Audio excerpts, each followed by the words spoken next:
Land Rover has announced in their advertising campaign that the Defender is the perfect adventure vehicle for the 21st century.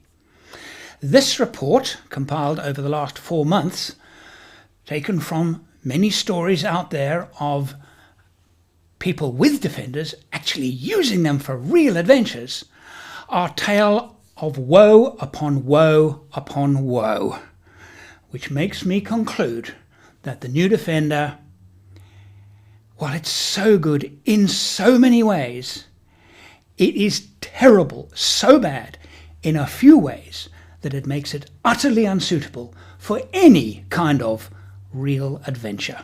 I'm Andrew St Pierre White, explorer, overlander and broadcaster with over 40 years driving 4x4s. Welcome to 4X Overland. I'm a prisoner of this hill. Let me start with what's good about Defender. Okay, its ride is brilliant, really good. Its payload is very generous, better than average, fantastic. Okay, its looks, I must say when I see one, I look at them. I like the lighter colors, but I think it looks pretty good. The interior is fabulous. Nobody comes close to it. It is absolutely drop dead gorgeous. But the electronics have utterly ruined it for an adventure car.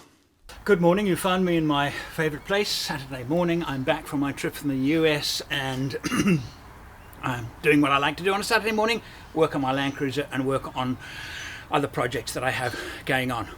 I picked up the camera and just thought, I've got to put this, I've got to record, for posterity, I've got to record this. Stephen Foley UK is a man that has taken brand loyalty to a completely new level. Mr. Foley UK has stated quite categorically, he wrote it like this: how many Defenders have broken down in the outback? Question mark. 0! Exclamation mark. 0. I only know one new Defender owner who lives in Australia, and he broke down. And this story is worth telling. Okay, let me explain to you why I say the new Defender is not just unsuited to adventure travel, not pretend adventure travel, not looking cool. It's good at looking cool. It drives beautifully. It's pretty good off-road, limited by those oversized wheel rims, but it's an impressive car. I've driven it and it's very nice to drive. Don't, please, take it on a proper adventure trip. I need to stop you there.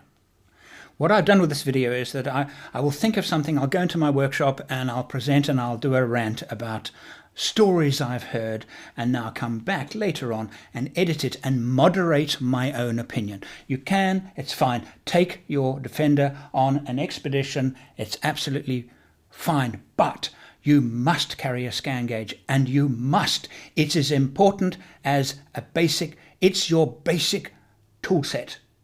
The tools required for a Defender are not the same as the tools required for, say, a Land Cruiser or a Mitsubishi or just about any other car in the world. You need a laptop, you need a scan gauge and an interface so that you can, and you better learn how to do it before you go, get into the belly of the computer that runs your Defender. Because this is what happens if you can't do that. I only know one person with a new Defender, and he's owned it now for must be close to a year and a half, 2 years. And I saw him not long ago and I said, how's it going? He said, I love it, I love it, I love it. Have you been on any trips? Yes. He then volunteered, I did break down. Oh, okay, well, I'm interested in why. I kid you not. Because they opened and closed the doors too much. They were in one place for 3 days On the third day, they wanted to leave. Not only would the car not start, it was stone dead. Not a light. They didn't know what to do, and I thought, okay, well, maybe the battery's flat. So they got one of these booster things, and nothing happened. The starter would not spin. So then they got somebody else with a jumper cable, and they connected it to the battery, and nothing. Stone dead.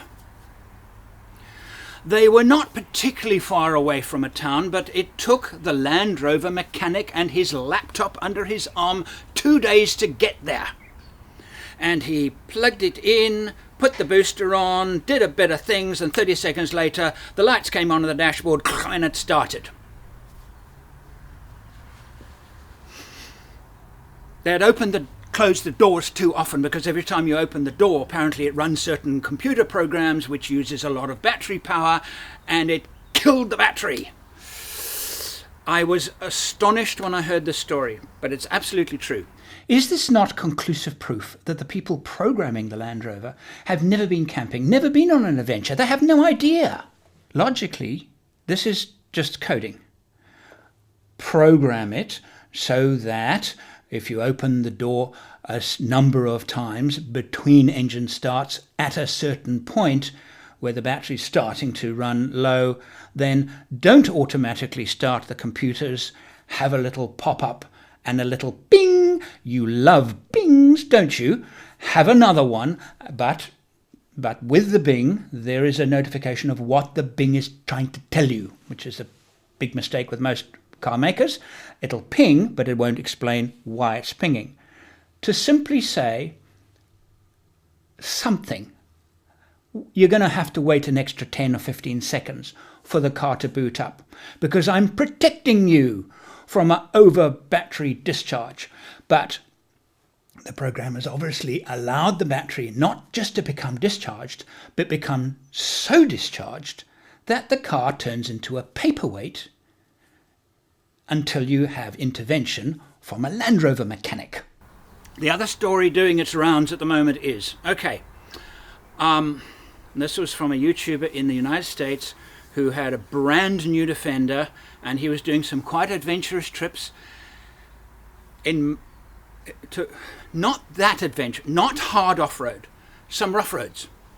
That's it, some rough roads. And he had a breakdown, and the suspension started settling, and it was a big problem, and he didn't know what to do about it, and eventually he had no suspension at all, and so he did have cell coverage where he was. He was lucky, and they sent out a flatbed. It turns out, I kid you not, you cannot tow a new Defender. You have to recover it on a flatbed. Not really believing this, I decided to check it out. Here are the warnings and caution warnings provided by Land Rover. Right at the top, the recovery agent must activate the transmission park brake release mechanism before towing commences. If neutral is selected and the engine is switched off, the transmission automatically selects park after 10 minutes. 10 minutes. Why 10 minutes? If the transmission park release mechanism has not been activated and the vehicle is being towed, serious damage to the transmission will result. So am I correct? If I engage neutral, but I don't put the handbrake on, obviously why would I put the handbrake on if I'm towing it? Then after 10 minutes the handbrake will automatically engage, which doesn't make a lot of sense considering the fact that I am able to tow up to 50, well, here are the rules. Only tow the vehicle in a forward direction with all four wheels on the ground. Towing a reverse direction or with only two wheels on the ground will cause serious damage to the transmission. So no matter what you do, you cannot tow it with only two wheels on the ground, and if you are going to tow it with all four wheels on the ground, only forward. Do not tow the vehicle for more than 50 kilometers. That's the limit. You can only tow it for 50 kilometers. do not exceed 50 kilometers per hour. So I can tow my stricken Defender for 50 kilometers and maximum 50 kilometers an hour, but I must complete it within 10 minutes or the handbrake will lock and damage the transmission. That is my interpretation. So my rant actually was right. In other words, if you are in the middle of the wilderness and you're with your mates and they've got a Defender and it breaks down, you're screwed. Because if you tow it for more than 10 minutes, the automatic handbrake will engage. And what is that going to do to the transmission? It's a transmission brake. So what's it going to do with it? I can't imagine what it's going to do with it. One of the reasons I think why I keep banging on about a Defender is that actually it's a very impressive vehicle, and it would have made a wonderful, expensive, but wonderful overland platform had it not been for the electronics. There's another story going around now. In Australia, we have the Grey Nomads. Their most popular tow vehicle is Land Cruiser 200. They tow very, very large caravans, and they spend a year plus going around Australia. And a few, not a lot, but a few have said, nah, boring old Land Cruiser, let's drive a Defender. Why not? It's a brilliant tow vehicle. Really impressive in so many ways, better than Land Cruiser 200, but it's going to be troublesome. I've owned 5 Land Rovers and I know what it's like. In some ways, having a breakdown with a Land Rover product is kind of almost like a badge of honor. It's something to talk about in the pub. One of these Grey Nomads in a Defender had a breakdown. He was a couple of months into his trip and it was a minor electrical problem. And his Defender had to be towed away on a flatbed. And when he reported it on his YouTube channel, there was a glint in his eye. It didn't worry him in the slightest that it had broken down and needed to be towed away. A minor electrical problem to ordinary people is something that you take to an auto sparky to have sorted. Auto sparkies will probably avoid vehicles like Defender because they're just too complicated, and the wise ones will admit that they're not qualified. So in other words, it has to go to a Land Rover dealer. So if you're using your Defender for expedition use in less developed countries, you're a braver man stroke woman than I am, because I wouldn't. Because what do you do if you have a minor electrical failure and shaking, rattling, heavy loads, the kind of conditions that remote country long distance travel are demanded of a vehicle? You can't trust the car. I wouldn't trust it. I've been asked many times, would you take a Defender on the Canning stock route? And my answer is yes. But I would have a few provisos. It's not my vehicle, so that if it breaks down, it's not my problem. And I would travel with a group of people in ordinary four-wheel drives that I have more faith in, so that if the worst happens, and it's not that unlikely, it might do it fine, but it might not. But that's the problem. If it doesn't, it's a very difficult vehicle to repair. And the most likely problems are going to be electrical with that vehicle. Can you get a flatbed on a track like a Canning stock route? You cannot.